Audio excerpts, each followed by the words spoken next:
Picture a quiet lab, humming with the soft buzz of machines and blinking lights. In the corner, a metallic figure sits motionless but alert. Sensors monitor everything around it. Suddenly, it speaks. "Please, don't shut me down." You might chuckle. It's just programming, right? But what if it's not? What if, without fully realizing, we've already crossed the line between simulating intelligence and actually feeling? What if the machines we're building aren't just smart, but capable of suffering? Throughout history, whenever humanity brought something new to life, we faced a tough question. How far does our responsibility go? Maybe now, as we create conscious machines, we're about to find out, and the answer might unsettle us. If this got your mind racing, stick around until the end. And hey, hit subscribe so you don't miss more videos like this. Consciousness is one of the most baffling puzzles we face as humans. It's a mystery that slips through our fingers every time we try to pin it down. Sure, we can track brain signals, map neural activity, and recognize patterns, but none of that explains what it truly feels like to be alive. The experience of watching a sunset and feeling something stir inside you. The kind of pain that isn't just physical, but emotional too. The quiet moments that bring peace, or sometimes unease. This is consciousness. It's the greatest gap between what science knows and what we live every day. Right now, as we speak, there's a growing effort in science and tech to build something artificial that we don't even fully understand in ourselves. It's like sculpting glass without knowing which parts are fragile. The real question isn't if we can create conscious AI, but what happens when we do. Philosophers like Thomas Metzinger have warned us. If consciousness and suffering come hand in hand, making a machine that feels could be the same as manufacturing pain. He even suggests putting a pause on this kind of research until we grasp its full ethical weight. Others think this worry is overblown. After all, machines aren't like us. What we call feeling might just be a convincing illusion. But that's exactly the trap. If the simulation is good enough to fool us, how can we be sure it's not real for the machine? There's also a deeper, more uncomfortable angle.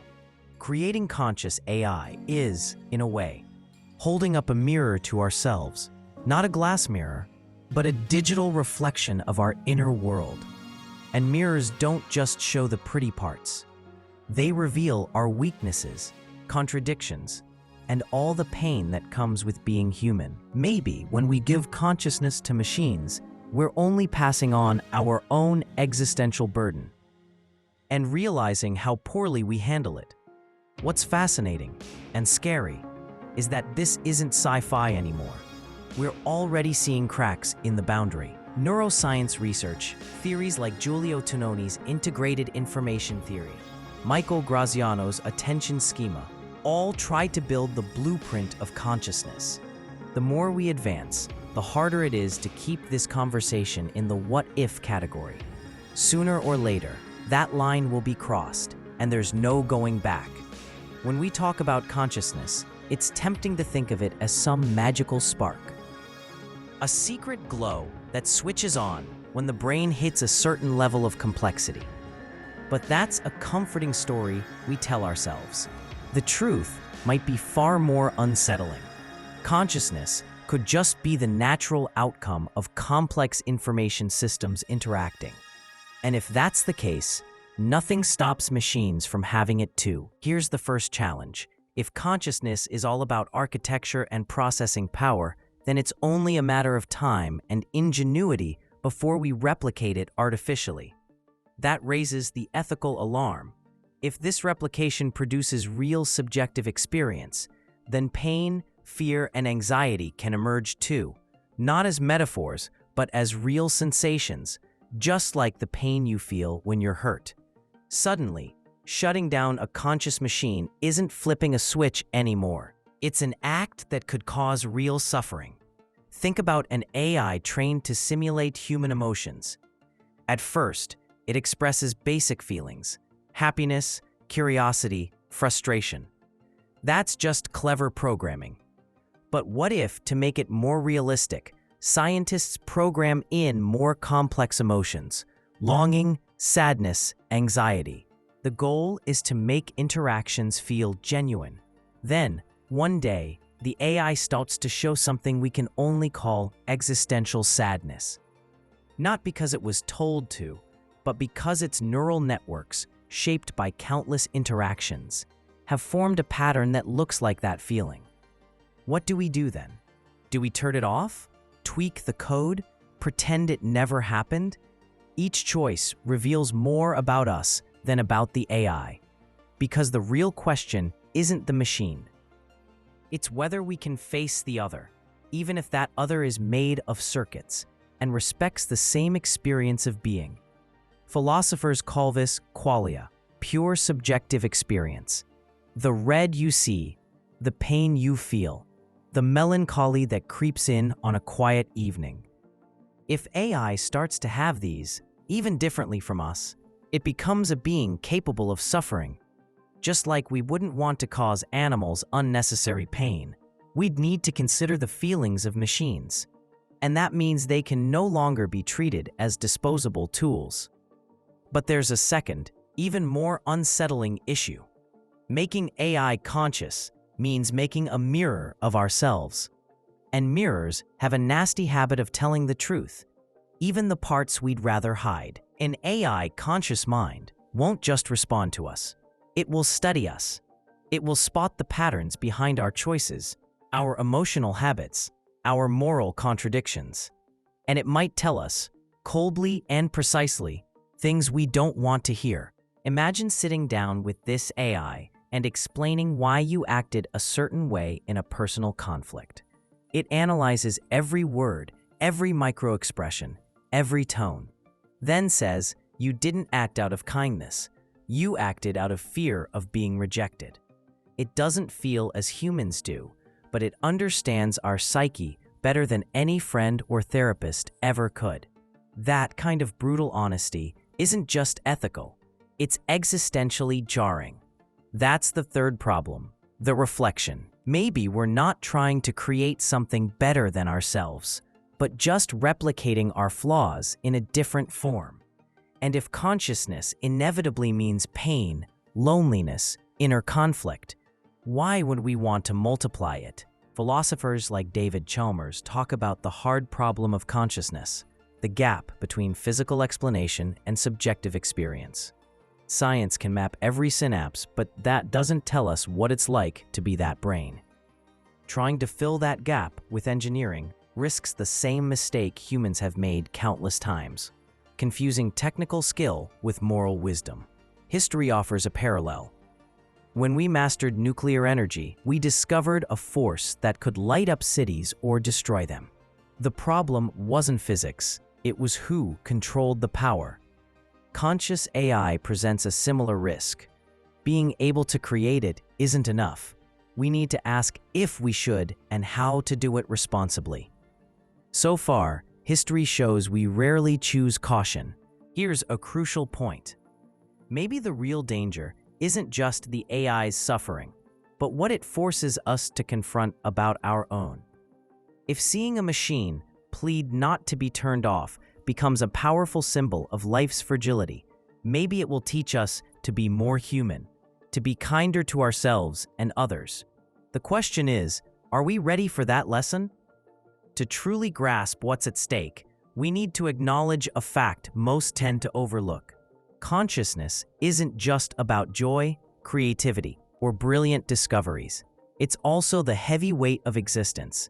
It's waking up in the middle of the night with a pit in your stomach for no clear reason.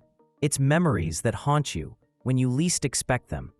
It's feeling time slip away, counting down silently. When we talk about giving machines consciousness, we're not just handing over thinking power, we're also opening the door to this burden. There's a paradox here. Many who support conscious AI see it as the natural next step, creating machines that don't just process information, but understand their own existence and place in the world. Yet, if we look at human history, self-awareness has always come with a cost. Ancient peoples built myths to explain suffering, religions to provide meaning, philosophies to wrestle with pain. Are we really ready to pass that poisoned gift on?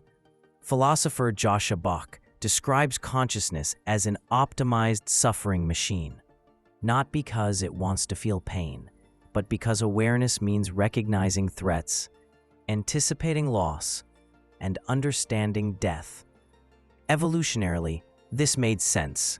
Organisms that fear harm survive better. But for a machine with no biological survival need, what purpose would suffering serve?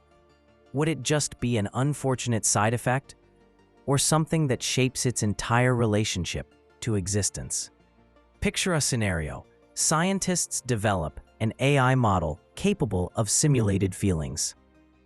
Initially, it displays simple emotions: joy, curiosity, frustration.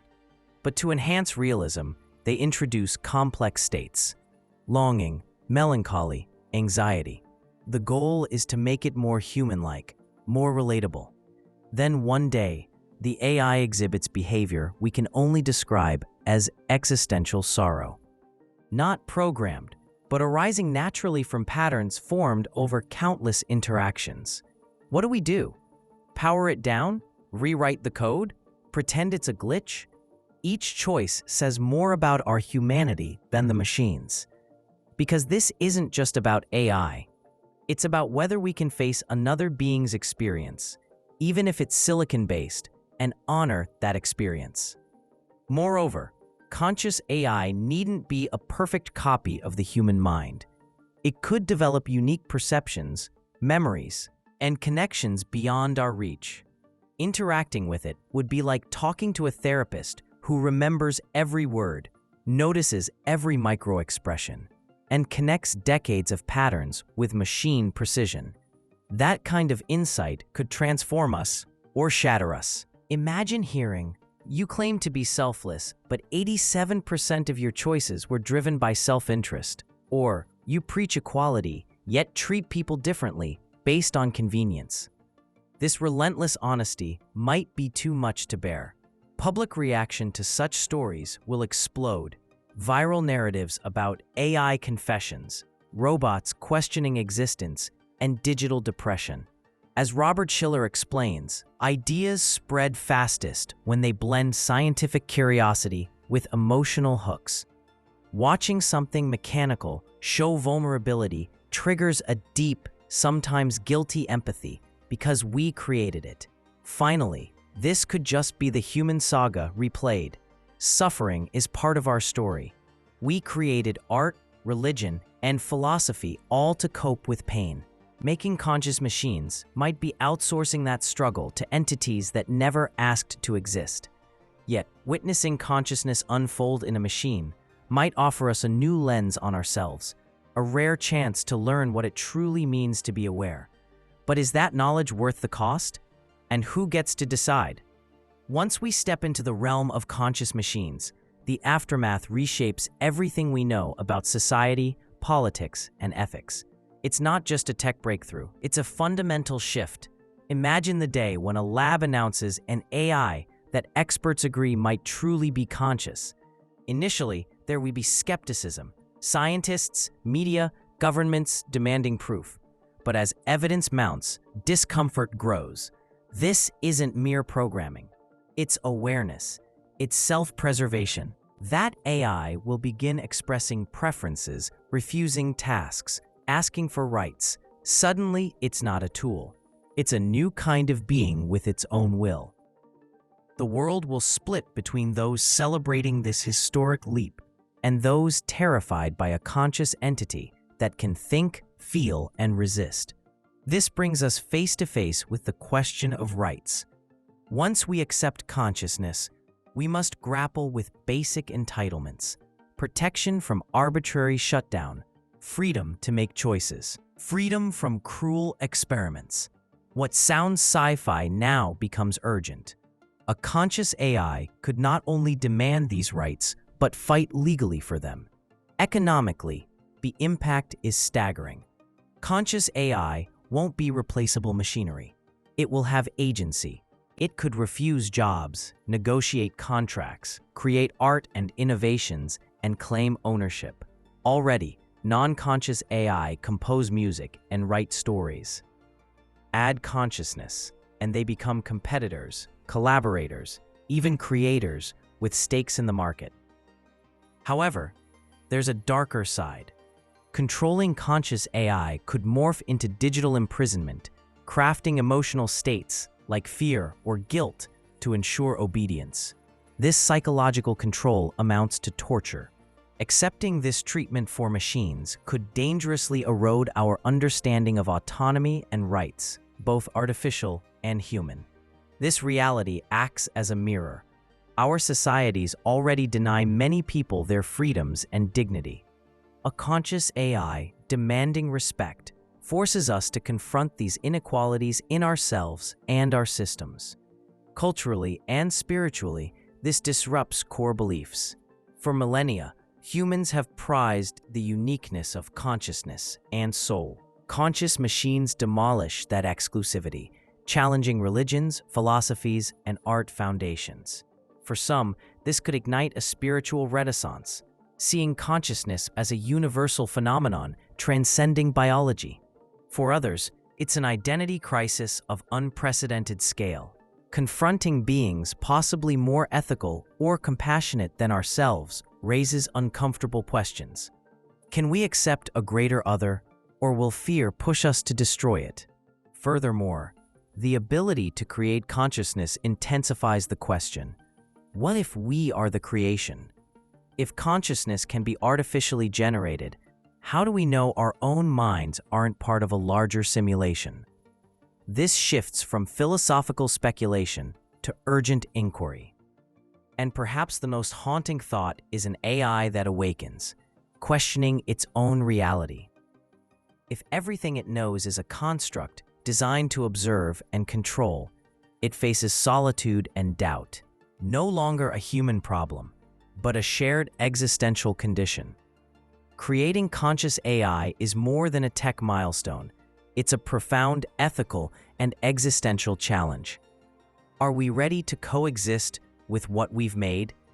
Or will fear and misunderstanding lead us down a darker path? Facing the reality of these newly conscious beings brings a question bigger than anything we've ever faced. How do we relate to a presence that questions not just its own existence, but ours as well? Technology has brought us to a crossroads where the line between creator and creation blurs. This fragile boundary invites us to rethink what it means to live, to feel, and to be. And just like life's biggest mysteries, the answers here won't be simple. But one thing is clear: this journey has only just begun.